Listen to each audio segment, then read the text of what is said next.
Last week was our first playoff game, and my plaque psoriasis was so itchy under all my gear. Sometimes just thinking about scratching could take me out of the moment. And then my doctor told me I could get clearer skin with a pill called Otezla. Otezla apremilast is a prescription medicine used to treat adult patients with plaque psoriasis for whom phototherapy or systemic therapy is appropriate. Otezla can help you get clearer skin after just 4 months. Okay, ready for the next game. Talking to my doctor about a pill was a total game changer. Don't use Otezla if you're allergic to it. Get medical help right away if you have trouble breathing or swallowing, swelling of the face, lips, tongue, throat, or arms. Severe diarrhea, nausea or vomiting, depression, suicidal thoughts, or weight loss can happen. Tell your doctor if any of these occur and if you have a history of depression or suicidal thoughts. Live in the moment. Ask your doctor about Otezla. Call 1-844-4-OTEZLA or visit Otezla.com for prescribing info about cost, and more. Richard Nixon. Well, I'm not a crook. Ronald Reagan. Tear down this wall. George W. Bush. I can hear you.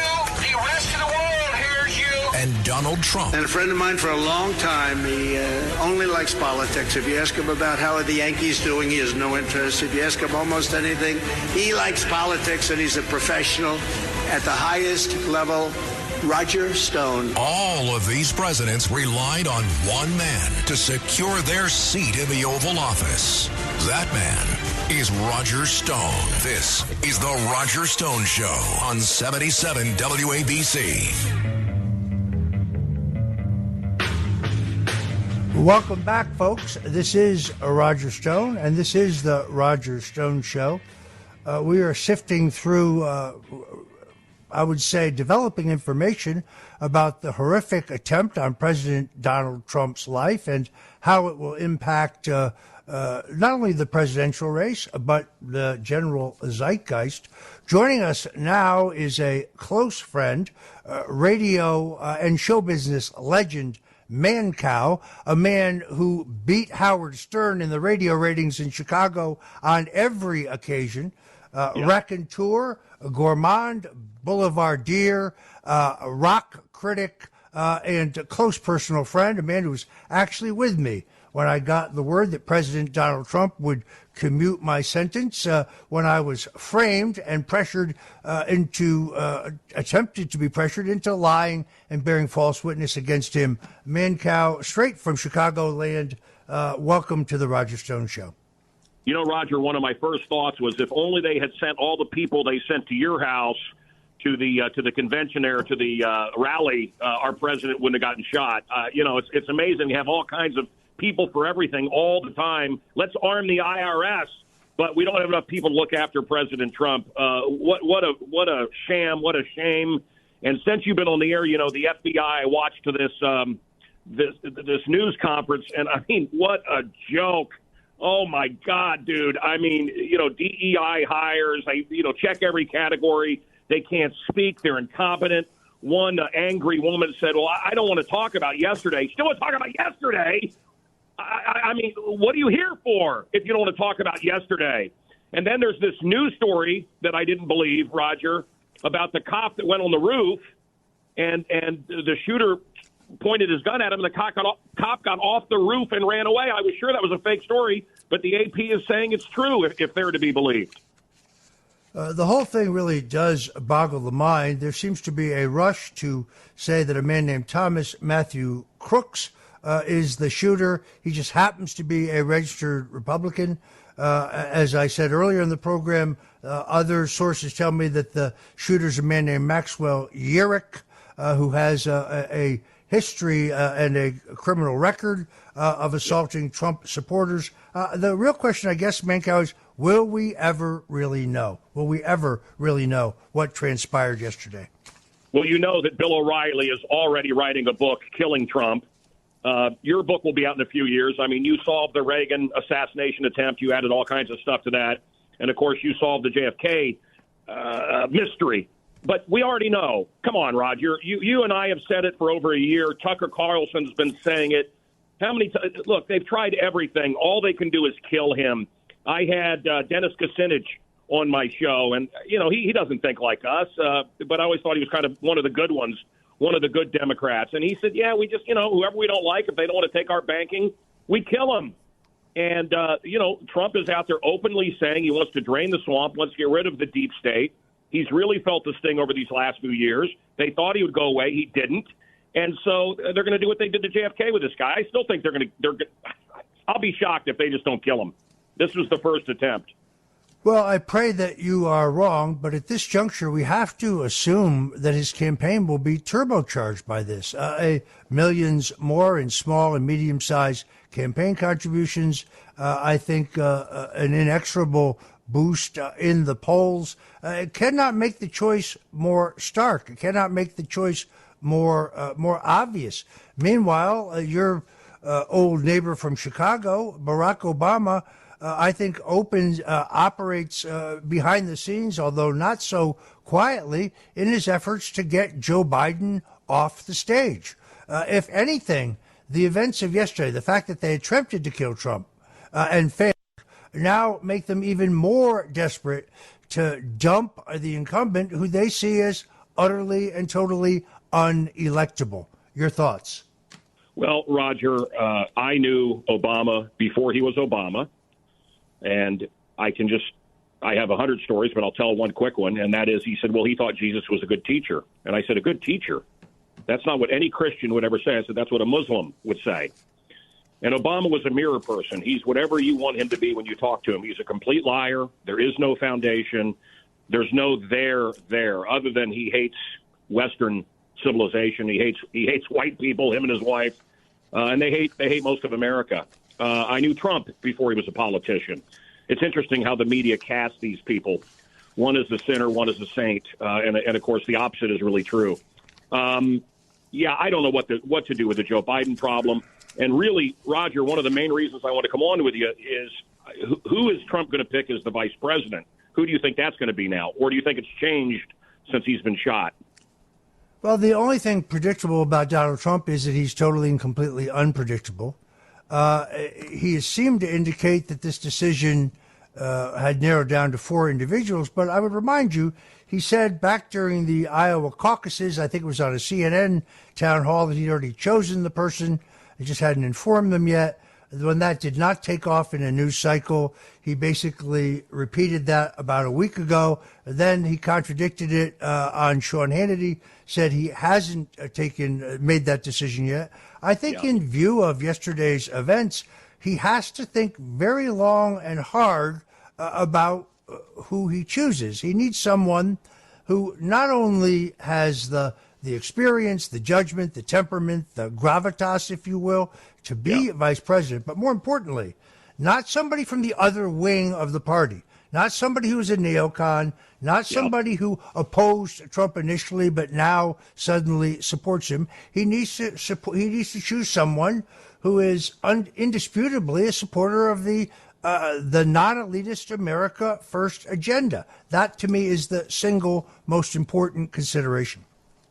I was following you on X yesterday as everything unfolded, and you did a great job. And I thought we made some good points as well. And did you find it shocking on every channel, Fox, News Nation, all of them?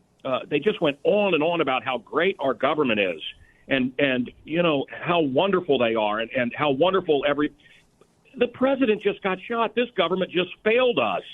It looked like the Keystone Cops around President Trump. What a disaster! And that one, I don't know, Chris Farley, my old friend, if he was alive, he would be playing the character on SNL this coming up Saturday. But that one lady cop who couldn't get her gun out of her holster and then couldn't get it back in, and I mean, what a joke! How laughable! And our media just fawning over the Secret Service. I think they took forever. I think 42 seconds they had the guy in their sights. And they waited until he shot Trump. I mean, this is them. I'm quoting the mainstream media. And yet all the while, just they're down on their knees, just like Kamala, they're so wonderful. Really? How wonderful are they? Trump got shot. Not that great. But I look back, though, on the entire year, and I think of our conversations privately well over a year ago when there seemed to be extraordinary obstacles to Trump's return to the presidency, the tsunami of lawfare against him, the appointment of a special counsel the constitutionality of whose appointment is an open and serious legal question, despite the fact that the legal analysts on MSNBC that say that's not so. It's very much so. This whole fake elector narrative, when I'm not a lawyer, but reading the Electoral College Act, there have always been alternate elector slates filed. John F. Kennedy filed one in Hawaii in 1960 because he doubted the certified return, saying that Vice President Nixon had carried the state. Turned out that JFK was right. On the basis of absentee ballots, the alternative electors were seated. No one said there was a crime there. No one called them fake electors. That's a misreading of the Electoral College law. I say that despite the fact that I had no involvement in the efforts to convince the Congress to delay the certification of the Electoral College. If there was a war room at the Willard, by the way, I don't know about it. I was never in any such war room, not involved in any of those efforts, but you wouldn't know that if you went on X, formerly known as Twitter. You would never, ever know that. Roger, you've been on the air here. I mean, do you understand they're saying a cop went up on the roof and confronted him and then left him, the shooter? You've heard that story, right? I've seen the story online. I have not had a chance to study it. The UK Daily Mail is where I saw it, but you're now telling our listeners that this is confirmed, that this actually happened. That's what the AP is saying. And then, of course, you have this Mississippi congressman's staffer saying he hope he doesn't miss next time. And of course, they're already calling to take our guns, and we need to tone down the rhetoric. Let me tell you what tone down the rhetoric means. You know what it means, and I do too. It means that guys like us will be further denied a voice, even though we're wildly popular, influencers. I hate that term, but, they'll come after us, as always. Problem, reaction, solution. They cause the problem, the public reacts, and the solution is always we lose more of our freedoms and more of our voice. So, I love the Democrats. We got to tone it down. We got to tone down the rhetoric. Yeah, like Biden saying that Trump needs to be, in the crosshairs? The bullseye. The bullseye. Yeah, you tone down the rhetoric. Leave us alone. Well, as you know, Mancow, I myself am banned for life on Facebook. So, folks, if you're in correspondence or you're following a Roger Stone on Facebook, that is not me. I'm banned for life. I don't sell crypto there. I don't offer people jobs there. I don't ask for your financial information there. Please beware, folks. There are many faux Roger Stones. But my wife, Mancow, does follow you on Facebook. And she said recently she's seen a lot less of you. Why is that? I pulled myself. I quit Facebook. They said you're encouraging people to commit suicide. The Hunter Biden story isn't real. The President Biden is not a pedo. By the way, none of these things did I say. And so they said you are silenced until October of this year. And look, Mark Zuckerberg.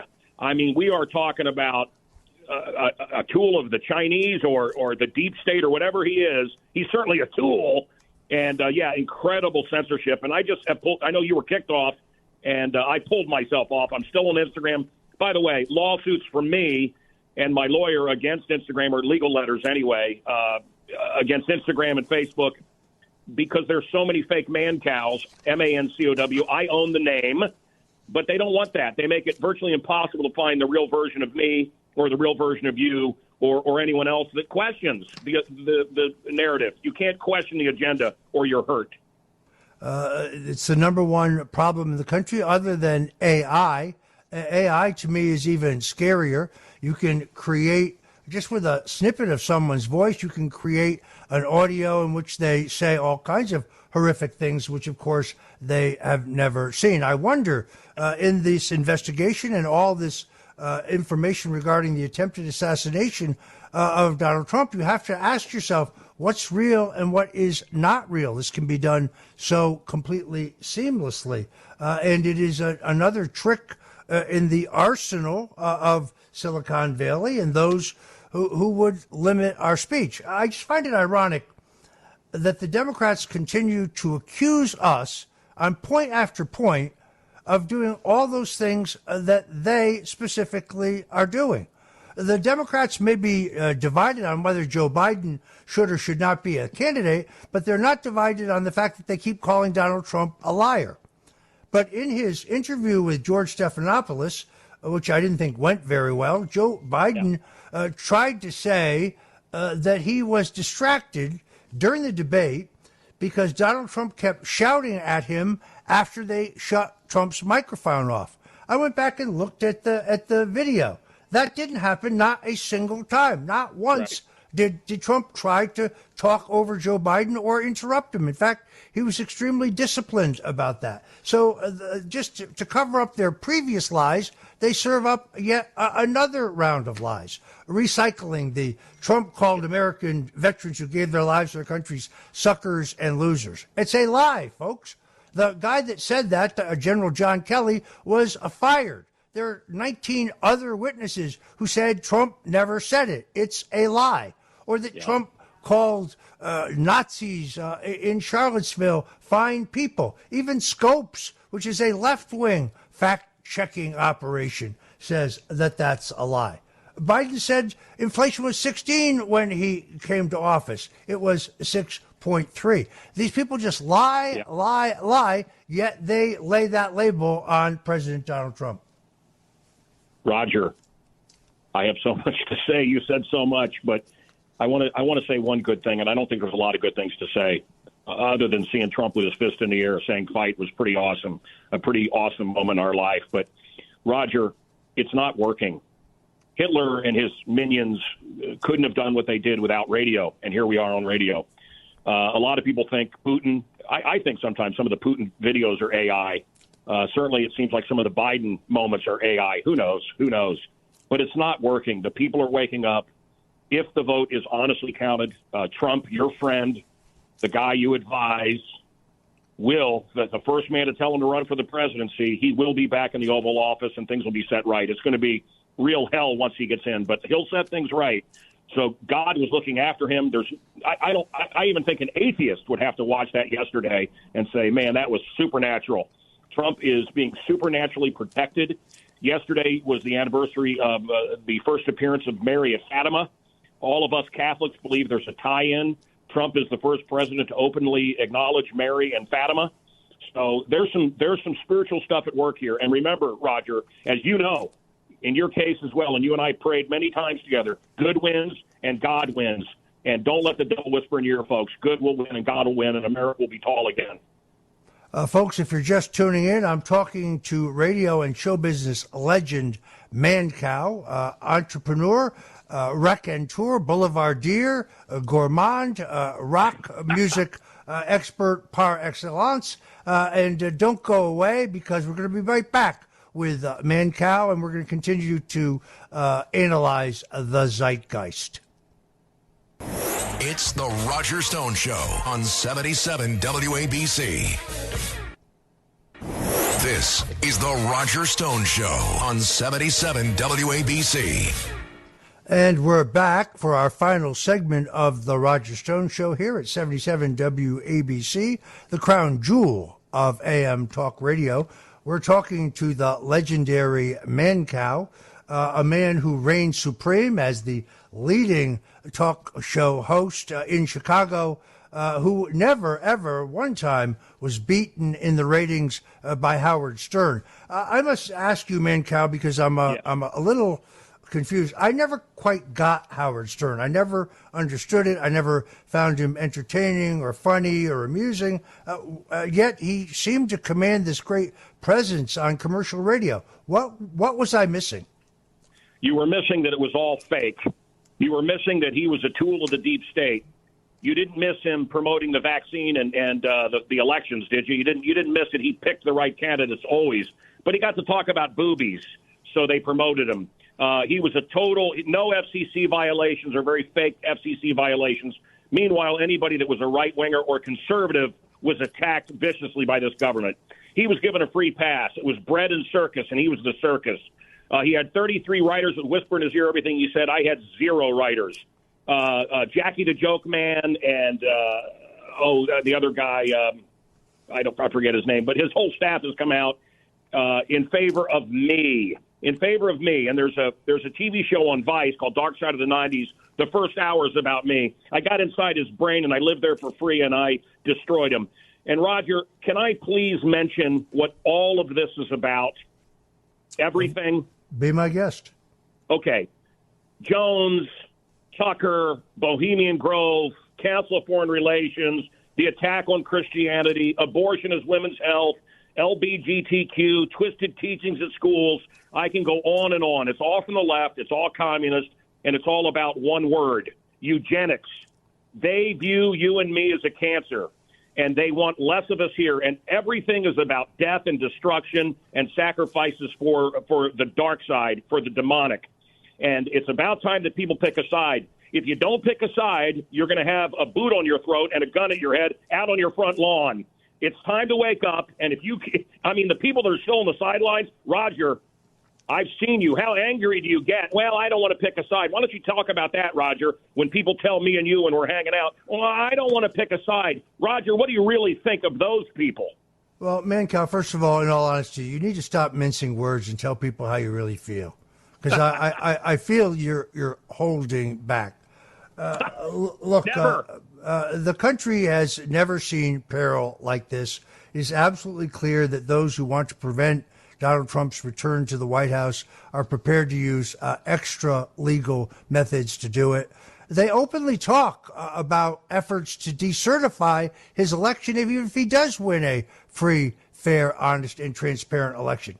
Elements at Georgetown University, other key veteran government players in the Russian collusion hoax, which is now proven by the report of Special Counsel John Durham to be a hoax, although that report didn't go nearly far enough. And, of course, he took his time so that the 5-year statute of limitations had expired, and therefore nobody, not James Comey, not Hillary Clinton, not John Podesta, not Jake Sullivan, not John Brennan, the CIA director, not Andrew McCabe. None of these criminals could be prosecuted, not because they didn't break the law, but because the statute of limitations had been allowed to run.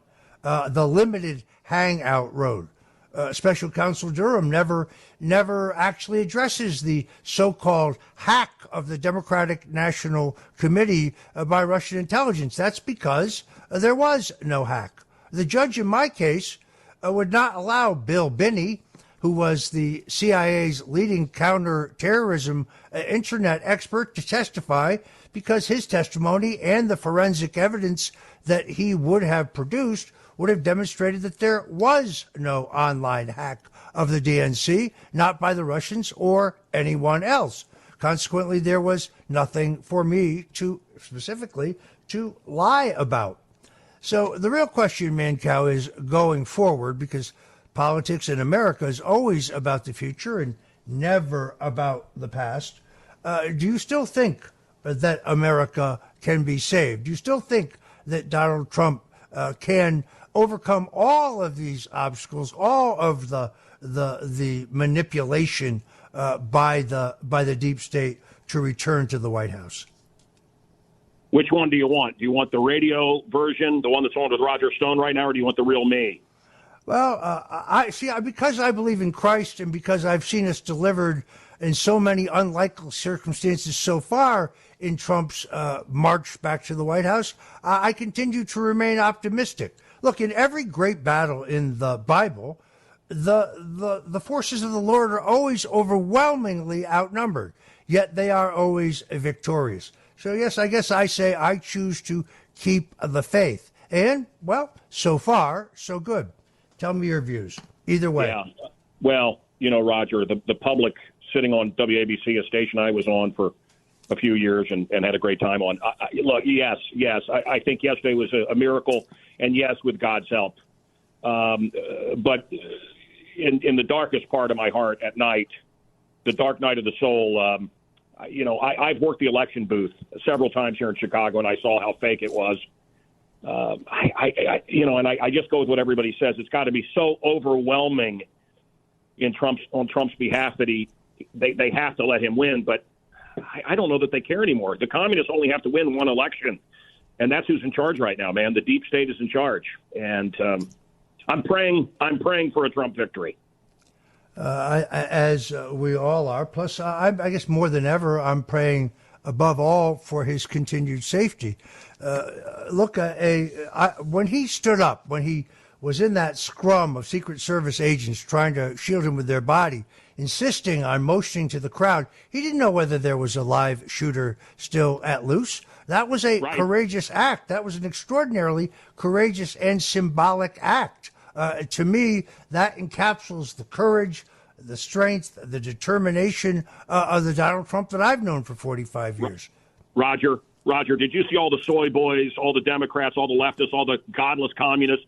Oh, it has to be fake. Who would do that? What real person would do that? I'll tell you who would do that. Someone with God in him, a man. That's what a man does. That's what our soldiers did in all of our wars. He stood up and he made a clenched fist, the orange fist meme that's going around. And what did he say 3 times? Fight, fight, fight. Yeah, of course these soy boy, liberal, indoctrinated wussy boys don't understand it. That can't be real. Yes, it is real. There are men out there. I'm one of them. Stone is one of them. And Trump is one of them. Deal with it. Yeah, absolutely true. I think that was Trump's finest moment. That will be a defining, iconic image of him with the upraised fist, changing, I think, the course of history. It is entirely possible that defeating him in a free, fair, honest election is beyond reach for the current power establishment. Meanwhile, the Democrats continue to fight among themselves as Barack Obama seeks to undermine Joe Biden and get him to pull out of this race. Lots of politics today on the Roger Stone Show. Let me thank my good friend Mancow for joining us today with his incredible analysis of the zeitgeist. Thank you, my friend. God bless. Thank you. That's about it for us folks here on the Roger Stone Show, but you want to stay tuned because my good friend Joe Piscopo will be right along with Sundays with Sinatra. In the meantime, take a moment to go to the application store on your phone, go to the App Store and download the 77 WABC app to your phone, or get the Red Apple Media, Red Apple Audio app on your phone so you don't miss any of the great programming we have here at 77 WABC Radio. Until next Sunday, God bless you and Godspeed.